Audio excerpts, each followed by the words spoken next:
I mean, I'm not that salty, right? Like at the end of the day, bro, I did like cheat at the end of the day, but you know, you still gotta hold that.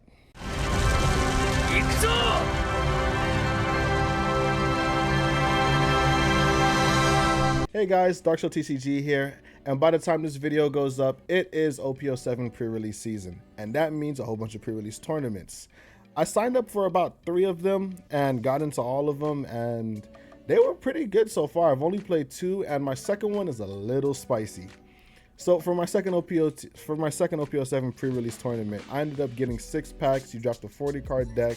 You can use whatever leader you want, you know, that you either pull or previously that you already have. I ended up going with Foxy. And it's very important that we know what Foxy does, because I didn't know what Foxy did. I just played the leader and I was like, yo, this guy is cracked.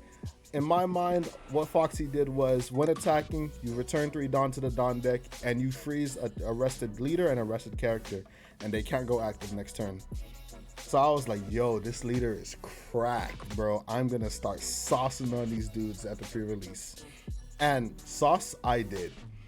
So we've had 5 rounds of Swiss, and everyone's playing like, you know, pre-release non-meta or meta leaders or whatever, right? So me going in here, I'm thinking like, yo, bro, this leader is gonna like do some damage. Nobody's expecting this. And I'm not gonna lie, my round 1 opponent, he saw my leader. He was like, you're playing Foxy? Okay. Like he was gonna cook me. And I'm like, all right, bro. It's a crazy feeling. Like imagine you're sitting down at a regional, your opponent looks at your leader and they're like, okay, that's what you're running? And they think you're free eats. I had to show him something, you know, cheating. I had to show him some cheating, man. Now, I didn't have any cards underneath my table or any cards in my backpack or anything like that. I literally did not know what my leader did, and I was operating off of an assumption. That is like the big cheating that I did. Like I legitimately didn't know that you needed the 3 Foxy Pirate characters to actually use his ability. I thought swing -3, freeze, you know? So round 1, my opponent's on Dragon, and he's an aggro deck. With aggro decks, if you freeze the leader and you freeze one of their characters, it's free eats. Still cheating, by the way.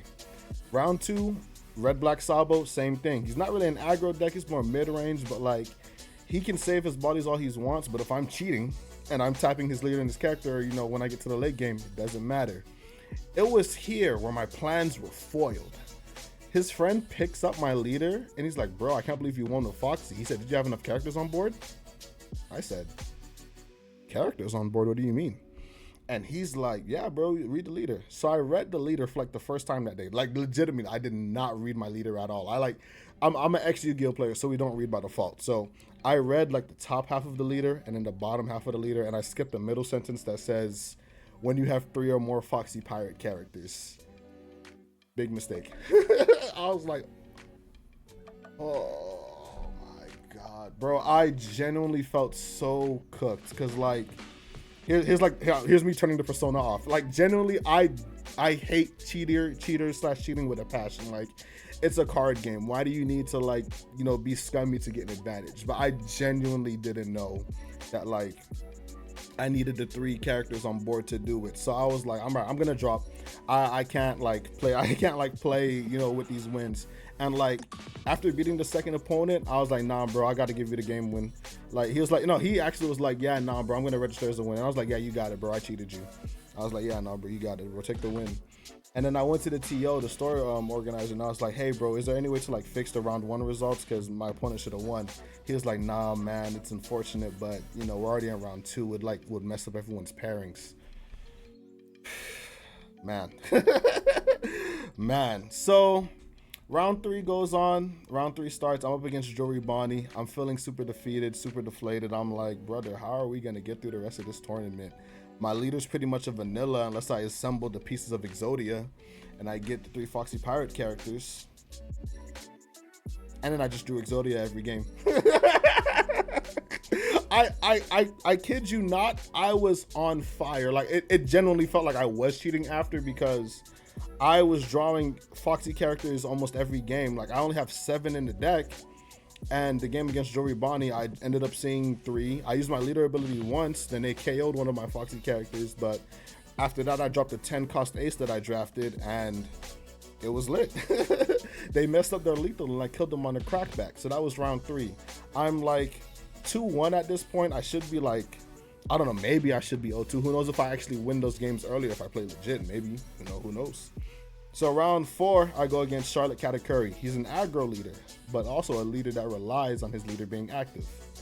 So we drew Exodia again. I had 3 Foxy characters on board and I froze him for like 3 turns in a row.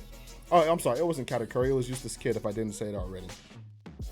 I'll just edit that out and retake it. We're on round 4. So round 4 is up against Eustace Kid, the green kid leader. And he's an aggro leader. You know, his leader ability is he has to tap 3 Dawn, discard a card, and he set himself as active. But if he's tapped, rested, and frozen, spending 3 Dawn and pitching a card to go active feels crazy. And when I say I high rolled that game, not only did I see my 3 Foxy characters, after I mulliganed, I checked my hand, it had 10 cost Ace, 7 drop Rare Foxy, and a Jory Bonnie 5 cost. That frozen, that does the same thing as my leader, but like on play. So like when I was playing my curve, bro, on 5, play Bonnie. On 7, play Foxy. Play another Foxy character. Play 8 drop Mihawk that draws me a card. I'm on 10 Dawn, I swing 5, return 3, because at this point I have 3 Foxy characters on board. Tap his leader, tap a card, and it's free eats. 2 turns later, he scoops. My opponent's a really nice dude. He's like, yeah, nah, man, there's nothing I can do. I'm like, yeah, bro, I'm sorry. I just high rolled you. And I'm like, this is me coming off of like feeling super defeated. Like I won my Bonnie game expecting, you know, to lose and just go X4 there. Won that kid game, and by this point, I have 1 round left. It's 5 rounds. I'm up against a Katakuri. My pricing is pretty much secured because it's like top 12, you know? Top 12 gets the winner card, so I'm like, I could just win or lose this. I'm still expecting to lose every game because my leader's a vanilla unless I high roll. And I high rolled. So round 5, Charlotte Katakuri, another leader that like, if you're tapped, you're screwed. So we draw Exodia again. We didn't see 10 drop Ace, but we saw 4 Foxy Pirates that game. We were able to establish 3. And in this pre-release sealed format, there's not really much removal. So my characters just stayed. I froze his leader like 3 or 4 turns in a row and kind of just killed him. It's kind of crazy how like that leader is actually strong in a format with like no removal, because what are you doing to his characters? You know, he can tap 2 things and keep them frozen pretty much every turn. And what I love about 7 drop Foxy is that like it ramps you back up again almost every turn it's on the board, and it keeps you on curve. It keeps you on your 10 Dawn curve. But yeah, that's like the big cheating drama. I spoke to like my round 1 opponent. He's a real cool dude. I think we're like friends, like really like 2. And I said, hey man, like genuinely, bro, if I had known, bro, like that game probably could have went totally different. I would have gotten rushed down or whatever. And he's like, nah, bro, it's cool. You read the card. I read the card. There's nothing we can do now. And I genuinely, like, once again, mask off, persona off, I genuinely felt really bad for like my round 1 opponent, because like, you know, he's still, I think he won like X1 or X2 that day. And like, he didn't have to lose to me. It wasn't like, I felt super bad. But my round 2 opponent, bro, like I said earlier, I'm a little salty, but sometimes, bro, you just gotta hold that. Anyway, guys, thanks for watching the video. If you made it this far, remember to like, comment, subscribe, cancel me, call me a filthy cheater, lump me in with the guys who like get cards underneath the table or whatever. It's cool. I'm just a guy on the internet. Have a good one.